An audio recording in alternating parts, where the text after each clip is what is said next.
Materi kita hari ini tentang bencana alam atau proses terjadinya gunung meletus.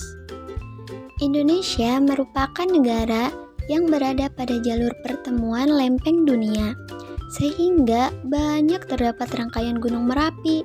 Secara khusus, Indonesia dilewati lingkaran api Pasifik atau cincin api Pasifik yang sering disebut the Ring of Fire, yang berpotensi lebih sering mengalami gempa bumi dan letusan gunung api.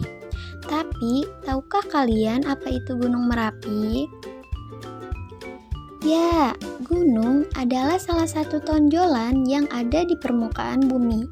Di dalam tonjolan gunung, terdapat saluran lurus berbentuk vertikal semacam pipa alami. Pipa ini menghubungkan antara perut bumi dengan permukaan bumi atau kerak bumi. Perut bumi berisi bermacam-macam cairan panas, seperti batuan cair dan juga magma. Suatu saat, magma dan material yang ada di perut bumi akan mengalami kejenuhan atau diakibatkan oleh getaran bumi atau gempa bumi tektonik. Magma yang ada di dalam perut bumi ini akan keluar ke permukaan bumi secara berkala. Magma ini keluar ke permukaan bumi melalui pipa alami yang menjulang tinggi di dalam gunung.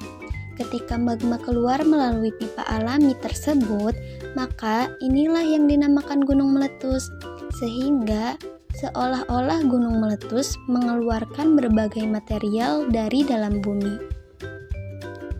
Ada berapa gunung Merapi di Indonesia? Ya, jumlah gunung api di Indonesia sekarang tercatat 129 buah yang terhitung aktif. 79 buah diantaranya telah pernah meletus semasa sejarah sejak tahun 1600. Sebanyak 26 buah masih dalam taraf Solfatara dan Furmola. 21 gunung Merapi telah termasuk Solfatara karena tidak jelas lagi kependanya. Ada berapa gunung api terkenal karena letusannya?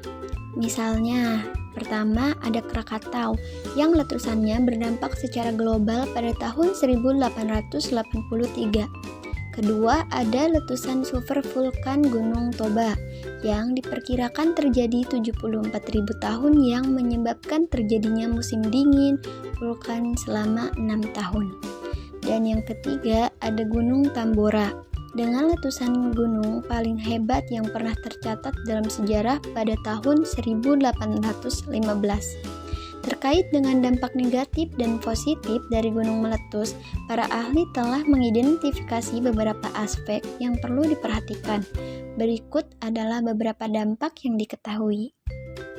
Di sini ada dampak negatifnya. Yang pertama ada ancaman keselamatan.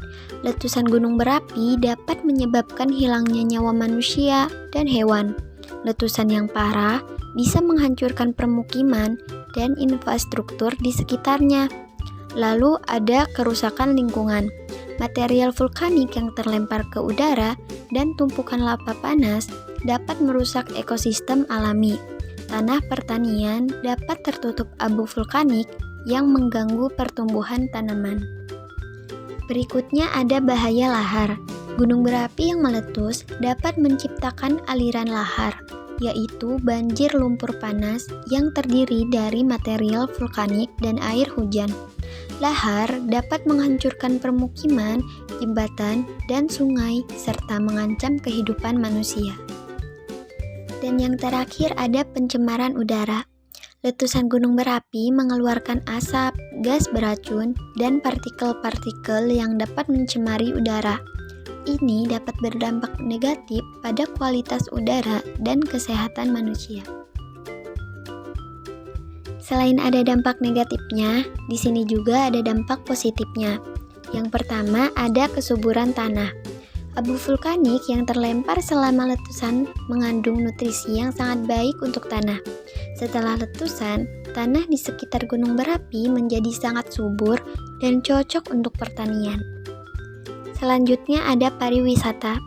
Beberapa gunung berapi yang tidak terlalu aktif atau telah padam dapat menjadi daya tarik pariwisata. Wisatawan datang untuk melihat keindahan alam, dan ini dapat memberikan manfaat ekonomi bagi daerah sekitar. Lalu ada sumber energi geotermal. Gunung berapi yang aktif atau terletak di wilayah geotermal dapat menyediakan sumber energi panas bumi yang berkelanjutan. Panas dari dalam bumi digunakan untuk menghasilkan listrik dan energi panas. Namun, penting untuk diingat bahwa dampak positif dari gunung meletus seringkali tidak sebanding dengan dampak negatifnya. Meskipun ada beberapa manfaat yang dapat diperoleh, risiko dan bahaya dari letusan gunung berapi tetap harus ditangani dengan serius dan perlu adanya perencanaan dan mitigasi yang tepat. Baik, cukup sekian materi kita hari ini. Ibu ucapkan sekian, terima kasih.